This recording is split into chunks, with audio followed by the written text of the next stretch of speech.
Nous voilà sur le point spécifique dont je vous ai parlé, autisme et fatigabilité. Ça, c'est un point extrêmement important. J'ai déjà expliqué, hein, donc on va rentrer directement dans la définition de la fatigue. La fatigue, qu'est-ce que c'est? Par définition, c'est un état physiologique, hein, c'est-à-dire des ressentis, hein, d'accord, de notre corps. Et cet état physiologique est consécutif à un effort prolongé.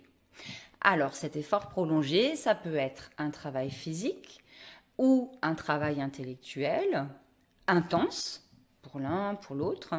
Et cette fatigue, cet état physiologique, d'accord, va se traduire par une difficulté à continuer cet effort ou ce travail. Vous comprenez donc pourquoi je vous dis que donner du temps supplémentaire, pourquoi faire?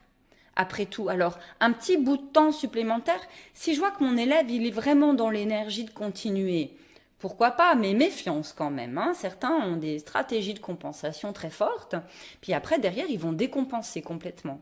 Donc, et d'où le fait que je dis, ben non, vaut mieux faire des pauses, et puis quitte à ce que ce soit après un moment dans la salle sensorielle, après un moment dans un endroit refuge, un vrai moment de pause. La cour de récréation, c'est pas un moment de pause. Mais ça, vous l'avez compris quand on a parlé d'hypersensibilité.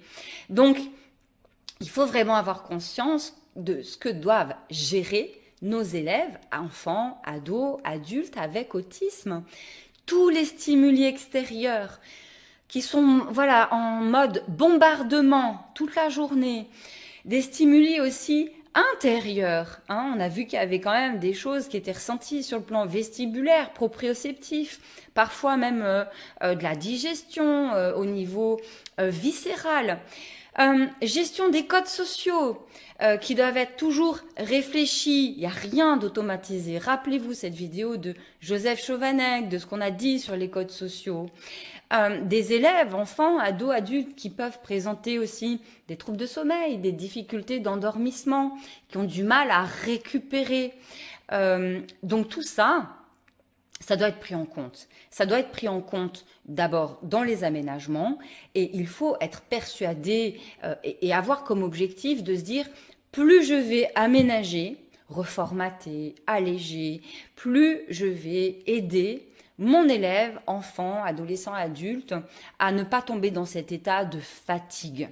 Il va y aller quand même, je vous rassure, hein, il va y aller quand même, mais moins il ira tôt dans la journée, mieux je serai content. Donc c'est valable pour l'école, mais c'est valable aussi pour la maison, pour les tâches quotidiennes. Qu'est-ce que je vais demander à mon enfant, mon ado, mon adulte, et bien mesurer cette fatigabilité selon les tâches que je vais lui demander de faire. Se brosser les dents peut être une tâche.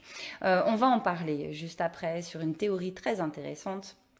Alors même pour les élèves avec autisme, se pose la question de l'emploi du temps aménagé.